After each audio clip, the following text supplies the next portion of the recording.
Yo, it's Sunday! Ngayong araw nga pala ay pupunta tayo ng Brooks. Ano ang mas magandang gamitin pang laro? Bike ba o ang ating skateboard? Eto na lang dahil mas magaan.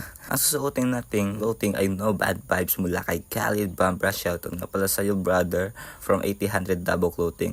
Tayo ay mag-text mga updates ng mga tago Brooks Point upang may makakalaro tayo dun. And let's go! Bumaha nga pala dito bahagya dahil sa lakas ng ulan. Ngayon ay pumunta tayo sa Brooks para kukunin ang ating ORCR na ang badya na ilang taon na rin hindi nakukuha. Hindi lang yun ang ating sadya, makikipag-meet tayo sa ating kaibigan na mula Zamboanga na Coast Guard. Namaboring na raw kasi siya sa Brooks kaya ating bibisitahin. Nilusong ko pala ang baha na ito dahil akala ko mababaw lamang. Yun pala maggraba at grabing lalim ng baha.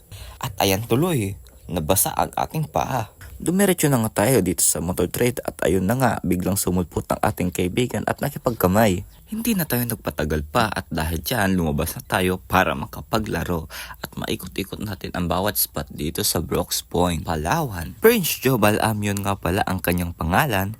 Siya lang naman ang nag-iisang kasamahan ko mula probinsya ng Zamboanga City. Kaming dalawa ay naglalaro ng bisikleta mula noon hanggang ngayon. Ngunit sa kasamaang palad hindi kami nakabisikleta. Dumiretso nga pala kami dito sa barangay ng District 1 ng Brooks Point dahil ang akala ko may naglalaro ngunit sa kasamaang palad ay wala. Susubukan naman natin pupunta ng elementarya na nagbabaka sakali na nandoon sila.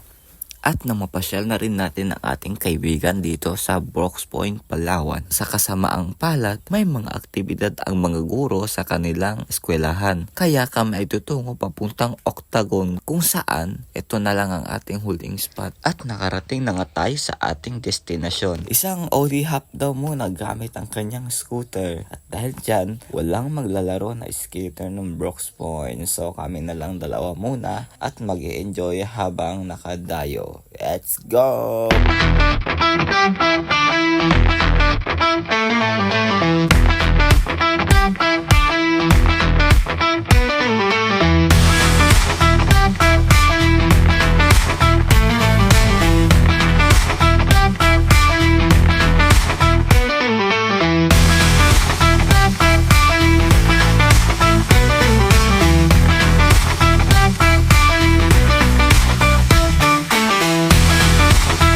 Dahil napagod na tayo at napawisan, tayo muna ay kakain at tinanong tayo ng ating kaibigan ano ang masarap na pagkain. Ang sabi ko naman ay chowlong. At nung natapos na kami kumain ay tamang pahinga at pauwi na rin dahil paggabi na. Mahaba-haba pang tatakbuhin ng aking motor. Tamang picture nga lang ang ating kaibigan para sa kanyang remembrance. At ako'y na may bibiyaheng patungong Batarasa. Shoutout kay KB Bambra.